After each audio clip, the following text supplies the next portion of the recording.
I personally am so grateful that each and every one of you is here. I see in your eyes the same passion and compassion that has encouraged us to transform this amazing organization from what it was 8 years ago to what it is becoming. Most of the hospital systems in the state are here tonight. You'd have to go to an MHA meeting, a Michigan Hospital Association meeting, to see more hospitals in the same room. It's pretty cool. So we have partners from Saginaw, Flint, Detroit, Ann Arbor, Jackson's here, Lansing, Kalamazoo, Muskegon, Traverse City, and of course, and the other 4 hospitals in Grand Rapids are also, leaders from those hospitals are all here. So let's give it up. We've got a lot of staff here tonight also supporting, and then board and the Mary Free Bed Guild, who is always there. The board and the guild are our true north at Mary Free Bed. Hope is a word that we hear all the time at Mary Free Bed, every day. And so is the word freedom. Freedom to really live independently, away from healthcare, doing what you want to do, hope and freedom. And 40,000 people came to us last year for hope and freedom. And that's 300% more than were coming to us 7 years ago. And it's 1/3 of what will be coming to us in 7 years. I want to tell you about Elaine. I met Elaine in her room at Mary Free Bed's Grand Rapids main campus. Elaine had cancer and had been going through chemo. And through the chemo, she had become so debilitated, so weakened, that she could not continue. I mean, she couldn't continue in life, with life.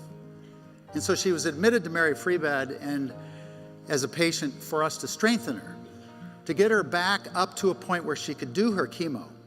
She wanted me to know how important it was that she live for her daughters in middle school and high school and for her husband.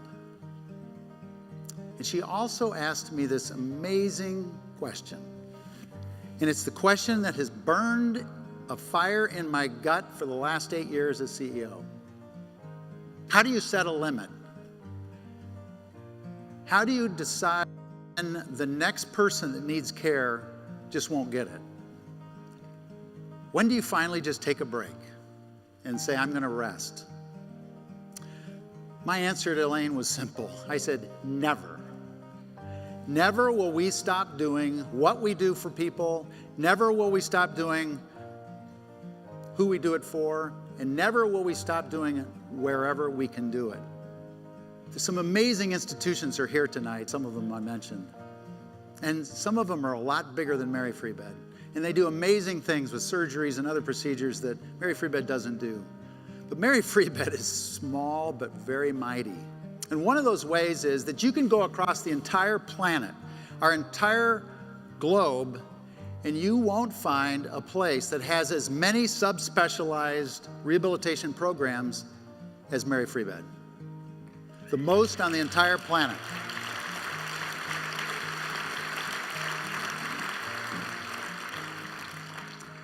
And you know what?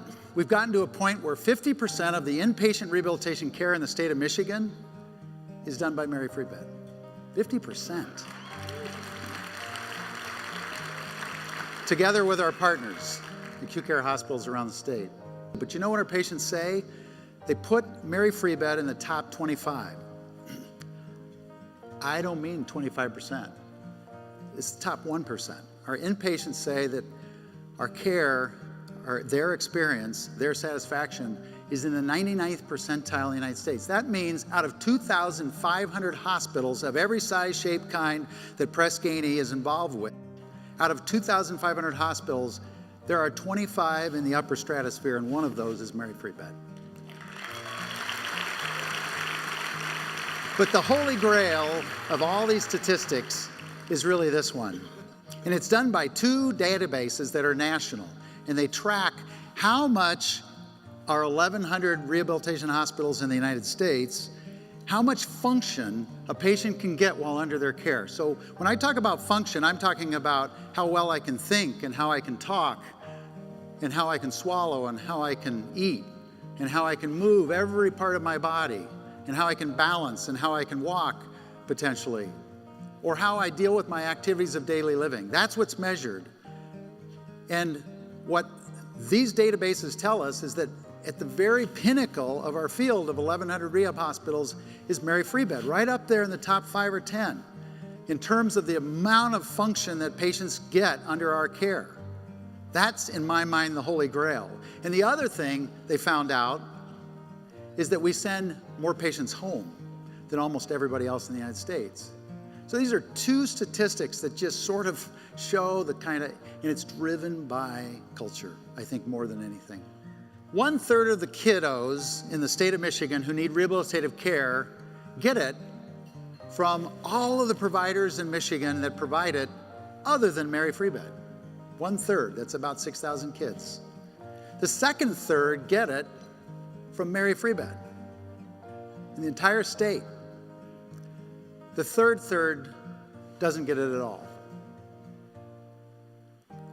Not at all, because it's under reimbursed. So what are we doing? Mary Free Bed is expanding into 3 of the most underfunded child disabilities: autism rehabilitation, chronic pain rehabilitation, and cerebral palsy rehabilitation, even though it's underfunded. Why? Because if we don't, no one will. And these kids will languish, or worse. Now, if you're with me with the question that Elaine asks, I want you to say never. When will we slow down this train that we have going, this path? When will we slow it down and turn our back on a patient? Never, right? Let me hear everybody say it. Never.